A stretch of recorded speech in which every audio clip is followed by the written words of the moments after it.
Hi, welcome to Let's Cook, where we are doing holiday family favorites. This is my son, Greg.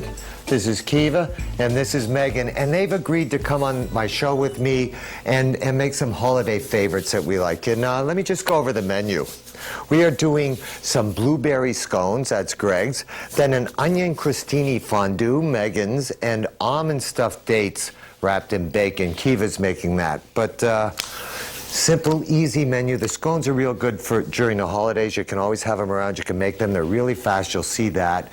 And then Kiva's and Megan's dishes, they're both hors d'oeuvres or appetizers that you can use that are just a little different and unique. But Greg, scones. Yeah, Time to make the scones. I love scones. You love scones? Apparently. All right, so we have all this stuff that goes in it. Flour. It's really easy. Well, why don't we just go over the ingredients? Okay, sure. So we There's have flour, sugar, baking powder, salt, blueberries, and heavy cream. Very simple. That's it. How do you make it? Put it all together. Go ahead. I'll help if you need. No, I mean, you can just stand there. That's fine, too. Flour and a little bit of sugar sugar there. Baking soda, so you're mixing all your dry ingredients together Yep. first? That's what you said to do. I follow his directions. He's on both sides. But I like these because there's no butter in these, so you don't have to worry about the butter at all. I guess not. Put the blueberries in there? Yeah, sure. Mix those in. Really easy. Add the heavy cream. Actually, I got this this recipe from Gloria Hayden. Don't know who that is, but She's okay. She's this lovely Irish woman who gave me this recipe, and it just works. It's so easy and so simple. So you're just going to mix this, or you have to knead this a little bit I have too? to knead it after I mix it. It gets nice and like it comes together, and then you put it with a little bit of extra flour on just wherever on your cutting board, like that. That's good enough. Yeah, that's good. Kiva, I have a question for you. When's the first time? Do you remember the first time you ever had a scone? The first time I had a scone, I don't remember. Like I was young, but but I've never actually kneaded scones before. Like to make them, I've always done drop scones. Just so it's a wet batter, so It's a wet batter, and it's really it's really messy. No, this isn't messy. This is really simple. And Greg's going to show us just how easy it is to make this. Really easy. No, I'll take this for you. Just put the extra flour on the top and knead it. I guess you use their hands. It gets all sticky. It's nasty, really. Well, you can. What you can do, Greg, is everything. Oh, the chef now has something to say. Here we are. So just flour your hands a little bit. Flour your hands. No, I'll just get this in the flour. Because you don't want to overwork it. It's going to be tough. Too much, it gets chewy, right? Oh, I guess so. Yeah, I guess I don't know. It's going to get really tough. These are my favorites. Can I make them? Yeah. No, I'm just joking. I'm joking, because look at this. It's a mess now. Now it's all over my hands. So? It's problems. So what do you do? You tell me. I don't know. You're the chef. Flour your hands. Flour your hands. my hands. You did? I did. Just, can I show you? Go to town. See, you touch it ever so gently. Oh, see. See, you didn't say that. Flour your hands ever so gently, and you just kind of work it just so that. There we are. Okay. You can finish it now. Oh, I can? Yeah, But go ahead. look at my hands up. We'll just wipe them off. That's what you do. You have to get. It's working itself into the in here. spirit. You have to, Greg. You got to get into the spirit.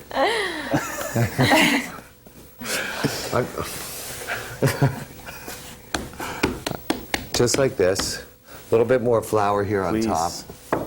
Just so that when you cut it now, you're just going to cut it. Take your knife like this. Kind of loosen it up. No, look. There you go. Simple, easy scones. I made these before. I didn't have this problem. No? No. Well, I followed your directions. I guess I got nervous. That's sometimes because the flour will work a little differently every time. But you can show them how to finish them because you're in good shape now. Yeah, now I'm in good shape. These are big scones. Yeah, these are huge. Nice, wonderful blueberry scones, and they look really good when they're done. Yeah, they do. Okay, how do you finish these up? Oh, this is stuck to the bottom here. That's okay. Not enough flour. He is giving me such a hard time today. But that's what children do, I think. There. Yeah. But we can remedy this because that's why it's called a cooking show. Yeah, see, these are the ones I made earlier, all by You myself. have before and You after. didn't even help me with these. Huh? You didn't even help me with those. I know. Look how nice they are. Beautiful. That's all I have to say. Holiday family favorites. We're going to take a little break, and then when we come back, we have Megan making a crostini fondue. Don't go anywhere. We'll be right back. Welcome back to Let's Cook, where we are doing holiday family favorites. Greg made his scones. Kiva's coming up soon to make your bacon-wrapped... My dates. Your dates. She's making her dates. And Megan, what are we doing? We have a sweet onion and goat cheese fondue that we have to serve as an hors d'oeuvre or anything like that in the beginning of the meal. It's nice and light and very simple. Why? How can you call it a fondue? I guess you can't really call it a fondue. At the end, we just melt the goat cheese over it, so that's why I'm calling it fondue. It sounds a little bit better than anything Just else I could come onion up with. crostini? Yes. Okay, so how do we make it? Okay, so we have our pan heating, and you can use any kind of onions that you have in the house, and that's why this is such a great dish. You have your leftover onions from whatever you're making, so you use butter and olive oil. That's the key here to making it great. The hot pan. Very Another hot. hot pan. Another hot pan here. Very fast. These pans are very fast, but here. I'll just cool it down over here. So you just want to cut your onions thinly sliced because you're just going to really sweat them down. You're not really, you don't really want to caramelize them right away, so you don't want your pan to be too hot. Okay. So we're just going to thinly slice these onions. Can I put these in while you're doing them? Sure. And then we have, watch your fingers. I just want to cool it down a little bit. Okay. When you cut the onions, Meg, do you brown them or do you No, you just don't get want to brown really them right soft? away. You want to sweat them down because what you want is to get the sweetness out of them. And by sweating them, you're just going to release their sugars and make them nice and sweet. And whatever onions you have, shallots are great in this. Those are really good. And we have some leeks here you can throw in there also. Throw leeks in? Okay. And so anything from the onion family? Exactly. You want to throw a Red little onion? red onion. I'm making a mess. Leeks. Can I put some more butter in? I think you're fine. No, the key to this is you're busy doing your holiday entertaining. You can just leave the pot a little bit, walk around, and then come back and stir, and whoever walks by just stirs it because you're not really trying to achieve anything but just sweating the onions down. And we have... You would like this, right, Greg? No, probably not, no. Why? Onions, You know, I, you don't onions, taste- I don't taste anything. Yeah, But it gets tastes really sweet. Yeah, It's really good. Guys, maybe, Well, it could be a dessert for you. maybe. You like bread. Most of it's on bread. Just do half of it. This is fine here. That's good? Yeah. No, that's enough red? Yeah. Okay. Now, how long does this take to sweat down, Meg? It might take 10 minutes about because you just want to keep it at a low temperature. And then if at the end you start getting a little color, that's fine. But you just don't want to initially be getting any brown. What else would you season it with? We add a little bit of salt and pepper. Oh, here we are. A little salt and pepper in the beginning. And then with our when they're finished sweating, And they're really cooked down, they're really soft. really cooked down like we have You want here. to switch? Yep. Okay. Because it Switch. takes a while. It takes a good So now 10 this is, yeah, 10 to good 15 10, 15 minutes. And this is what we have sweat down. Now we're going to add our goat cheese to this. Oh, so you add the goat cheese right in? Yeah. You don't put it on top? No. So you're just melting over. That's why I call it a fondue, even though it's really not a fondue. And your goat cheese, I mean, whatever you have in the grocery store is fine because you're not eating it plain. So they have the onion flavored goat cheese, which you can also use, which is great too. That looks really good. It So kind of you've- just creams it together. Exactly. You finish it with the goat cheese and a little bit of parsley, just a little bit, and a little bit of fresh thyme is really great. So we have some thyme here picked that I'll chop up. Now you're going to chop that, not in a whole form. Yeah, no, just chop it a little Why? because I like it that way. Okay. Just a little, just rough chop, not anything. It's roughed up. And then So that was a little dangerous. You might want to explain to people, when you went like this, that you should be careful doing that. yeah, just be careful. The knife is sharp. Which, I just noticed that. I don't want any children saying, "Oh, I saw, her do it." You have to make sure the knife is not facing you're not the gonna edge. cut it You want into to your make sure. hand. A lot of people are even afraid to wipe the blade of a knife, Megan. So that looks good. Well, now that we're all worked together, we Okay. just take a little spoon of this, and we can just. I would use my hands, but since we're on TV, I'm gonna try and do it a little bit more friendly, and we'll just take a little canal of this. So That looks good, professional. right? Yeah. Here we go. And then we'll add it to our crostini, which our crostini is just some French bread that we sliced up and put olive oil, salt, and pepper, and toasted it for a little bit. And now, This looks really good, Megan. Yeah. Can I have a little Please. taste? Okay, I think I'm going to take a little bite of this.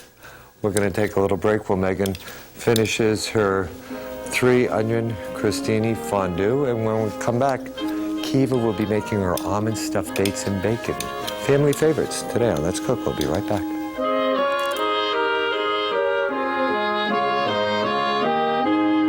Hi, welcome back to Let's Cook, where we are doing holiday family favorites. Now, Greg, you made the scones, and Megan, you did the goat cheese onion crostini. But Greg, you had a question about the crostinis. when you put in the goat cheese into your little onion soiree there, do you keep the heat on or do you turn it off? You just let the heat from the onions melt the cheese, or? well, usually I keep it on for a low temperature because you don't want to overheat the goat cheese. If you heat the goat cheese too much, you'll separate it and you'll see the oils from the goat cheese. So it's good usually the onions will melt the goat cheese pretty well, but depending on how cold your goat cheese is, a light heat would be fine. So if you made let's say you did your onions the day before, you could just go ahead and warm them up ever so gently. With the goat cheese. With the goat cheese. Exactly. Ever so gently is the key. Ever so gently, especially during the holidays. Exactly. Okay, Kiva, now we're doing your hors d'oeuvre. Yes, it's one of my favorites, and it's really easy and super delicious, actually, I think. Anyway, I don't know. You get the sweet from the dates, you get the salty from the bacon, and it's crunchy, too. It's crunchy because of the almond on the inside. Perfect, yeah. Okay, so you're only 3 ingredients. And it's like 2 minutes. 2 minutes? Yeah. Okay, so Well, first I have we have pitted dates and we have dates with pits. So I got both so we can show. This is a pitted one, and if you get the pitted unpitted. kind. It's pitted. No, this one's pitted. Oh, it has a pit. It has the pit. Excuse Yes. me. If you get the pitted kind, you simply can squeeze it, and this is a little weird looking, but the pit comes out, and then you can restuff it with almond, just like this. Okay, so why don't I take some of these, because that's going to make a bigger one, right? Yeah, well, these aren't as dried out. The dates have a lot of sugar in them, and they dry out.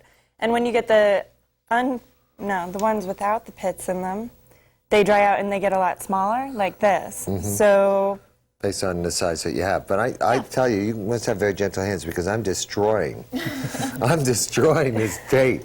Can't you just kind of tear into it? You can separate it like this and take the pit out. Yeah, but it's not as pretty. But it's going to be wrapped in bacon. Yeah. What are you doing to my dates? I'm just pitting them. I'm pitting your dates. I don't know. What? Okay. Why don't I pit? I like to pit. Okay. Do you want to wrap? I'll wrap. You want me to wrap? Let's have you wrap. I'll wrap. Okay. Okay. And what you do is, I like to use a toothpick, and you just seam the ends with the toothpick, and then you just pan fry them. Okay. You can also put them in the oven. Thanks. Just like that? Just go Just right? like that, yeah. Just do that? And we have a little assembly line. Now do all the way through? Yeah, if you like that way. All the way through? Okay. I'm just going to start these in a pan. I think I'm going to put a little oil in the pan now? Or do you ever? No. You just use the bacon fat. Just the bacon fat itself? Yeah. Okay. It renders down, makes them brown. It works. Would you ever use anything other than a date, like a fig or something? No. I like dates. You're flexible. Figs they have a tough skin on them that I don't think they don't have as much sugar in them, so you can try it. It might be good. I've never done it though. What about What about? Don't use that, I won't please. use. I won't use that. Here. Let me have this. What about fresh figs? Fresh figs. Well, they have that really tough skin on them. I don't know. Do you guys know about figs? I think you could use a fresh fig for this. I think Fresh? it would come out Just- very syrupy, wouldn't it? Maybe not do it with bacon. Do it with pancetta. Something that you're not going That to have would be to cook a really long good. time. That would be really good. know, And I with would the serve fig. that with like a salad, you know? That would be really nice. Yeah, This is working. definitely. Now, how long So do these take? basically, Do you you have just one brown ready? them just like I have here. bacon here. Oh. I thought I was a wrapper. Oh, I'm sorry, I I forgot. thought I was a wrapper. I Okay. just pinch this. You just- It's hard, you know, and we should tell people don't try and go through the middle. No, because don't you try have to an go almond through the there. middle. I actually like to seam it the opposite way that you're doing it. How is that? You show them. Okay, I actually, here we go, you see? And I like to seam it straight up. Oops. So Now, you of seam it course, I'm nervous, so but when no. you're on TV, it's a little bit harder. And you go straight up, so you get both seam sides, and then when you put it in the pan, you put it seam side down, so it renders and melts together. And that way you get a nice tight wrap. So I was doing these wrong. Well, you and that's see why what the one happens. came undone there. Exactly. But if you don't want to do these in the pan, you could just also do them in the oven. Well, it's really easy to do it in the oven too. If you just do like a big sheet pan of them and put it in like a 375-degree oven and just let them brown and render down by themselves, and that way you don't have to touch them. So it depends on how many people you have, basically, or how many things you're cooking. And this is That's what they look like when they're this done. is what they look like when they're done. So you can actually just do them all the way in the oven. Yeah. Okay. Now, how would you serve these? Basically, on a bed of little pretty greens, I have watercress here. Would you want to And- put them right on the greens? Yeah, and people Do you can eat them with the greens actually as well, because it cuts down on the saltiness. It's just a nice complement. Those look really nice. Would you want? You know, I would put something red on the plate though, Well, just for the holidays. we can put you know, even red. berries. You know, The berries, a few cranberries or a few something. cranberries, blueberries. Do you have cranberries? I think we have blueberries left over from Blueberries. Greg. Blueberries are blue. Well, they're almost red. For red. great though. Yeah, they're almost really red. tasty, and it's like a hit at every party. I think we have these. some berries right over there, Kiva. Let's see. Oh, look, Oh, you have some dried perfect. cranberries. Perfect. Dried cranberries. Thank you, That's Jim. exactly what I was thinking. Thank Okay, you. so we're going to finish Kiva's We need dates. more. That are. You need more. We need more. Yeah, we can just cook those. We'll It'll just be cook 2 these minutes. Okay. Okay. We're going to take a little break. When we come back, we're going to look at our holiday family favorites. Don't go anywhere. We'll be right back. Greg. Thanks.